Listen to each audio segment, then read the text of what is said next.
Hello, Lensmates, and welcome back. I'm your host, Book Lens. Settle in, get comfortable, because tonight we're diving deep into the 2025 thriller, 11. And let me tell you, this is so much more than your typical serial killer flick. It's a puzzle, really, a story of revenge, all built around a bond that you'd think is absolutely unbreakable. So the story kicks off with a premise that's just uniquely cruel. We've got a killer who's targeting twins. But the real horror, it's in the how. He's not just killing them. He's forcing one twin to unknowingly kill their own sibling. I mean, it's a pure psychological attack, right? Designed to just completely shatter the deepest connection a person can have. All right, so let's get into the investigation. It starts pretty much how you'd expect. A grim discovery, a body that's been set on fire. But the police figure out, and they figure it out fast, that this isn't a one-off. No, this is just the first move in a much, much bigger and more terrifying game. And the body count, it climbs fast. We're talking 6 victims, just like that. Each one shot, point blank, and then burned. The method itself is designed to literally erase who they are. You can imagine, for the police, this is an absolute nightmare. Just a string of brutal, what looks like totally random acts of violence. There's no pattern they can see. So, with the pressure mounting and the case basically going cold, the investigation gets handed over to a new lead, ACP Aravendin. Now, this guy is known for his razor-sharp mind and his, just complete refusal to give up. He lives by one rule. There's no such thing as a random act. He believes there's always a connection, and he is dead set on finding it. And find it. He does. After some really meticulous police work, Aravendin uncovers this one shocking link that just changes everything. Turns out, every single victim was a twin. So this isn't random at all, is it? It's a targeted, deeply personal campaign of terror. Okay, so now that he has this crucial lead, it sends Aravendin digging deep into the victims' pasts. He's got to find a common thread, right? Something they all shared, probably from their childhood, that could finally explain why they were the ones chosen. And his search leads him to this one kind of unbelievable place, the Twin Bird School. And get this, it was a school that only admitted twins. I mean, that's the smoking gun right there. Aravendin knows, without a doubt, that the motive for these killings isn't new. It's something old, buried deep within the history of this very unique school. And this is where it gets even more twisted. Through some absolutely heartbreaking interviews with surviving twins, we learn the killer's full sadistic method. So he kidnaps both siblings. He tells one of them to shoot a figure that's covered up, and if they refuse, he'll kill their twin. The devastating twist, of course, is that the person under the cover is their twin. So he's not just killing them, he's making them destroy each other from the inside out. To even begin to understand this level of, cold, calculated rage, Aravendin starts digging into the school's old records. At this point, he's not just hunting a killer anymore. He's uncovering a tragedy, a story from the past that he knows holds the key to this entire case. And in those records, he finds them, Benjamin and Francis, 2 twin brothers who were apparently inseparable.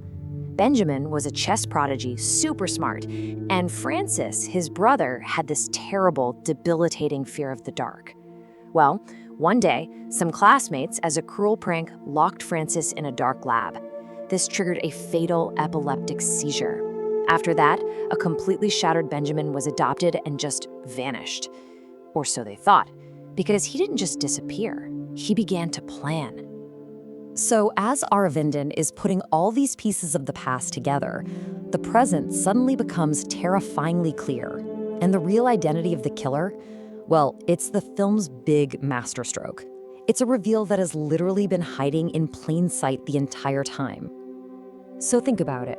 On one side, you have the brilliant detective, ACP Aravendin, the guy who's driving this entire investigation, who always seems to be one step ahead of everyone. And on the other side, you have the vengeful killer, Benjamin, This ghost from the past, the chess prodigy who is carrying out this incredibly meticulous and brutal revenge.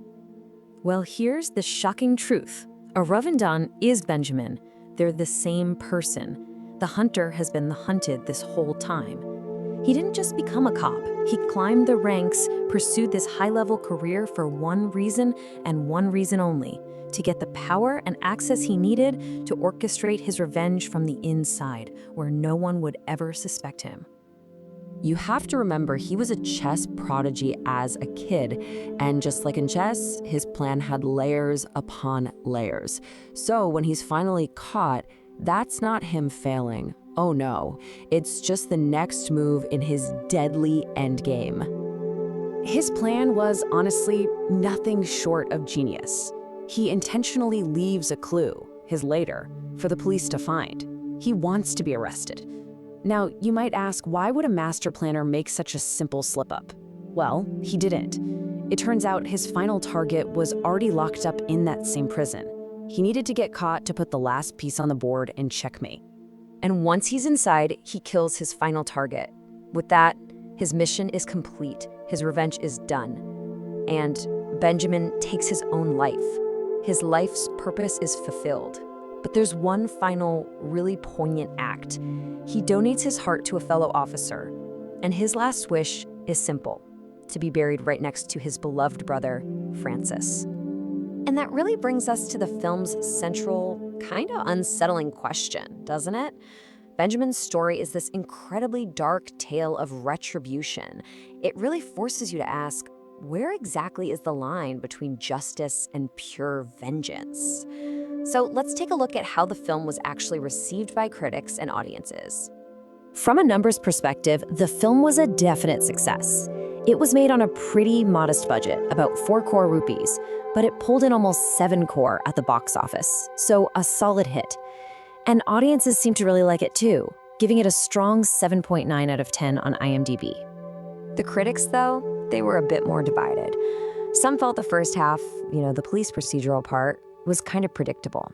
They said that while it was well made, it followed a lot of the usual thriller beats. And that long flashback scene, while it was super emotional, some critics thought it just killed the momentum and slowed down the whole mystery. But audiences, they were totally captivated. For most viewers, that mind-blowing twist and the really powerful, emotional story of the two brothers, well, it completely overshadowed any parts that felt predictable. Naveen Chandra's performance as our anti-hero, Benjamin, got a ton of praise, and a lot of people said they actually found themselves sympathizing with him, even rooting for him by the end. And that's really the complicated question that 11 leaves you with. When the system completely fails to protect someone innocent, is revenge the only path left to find justice? It's the kind of question that really sticks with you long after the credits have rolled, and it makes you challenge your own ideas of what's right and what's wrong. Thank you so much for joining me for this breakdown.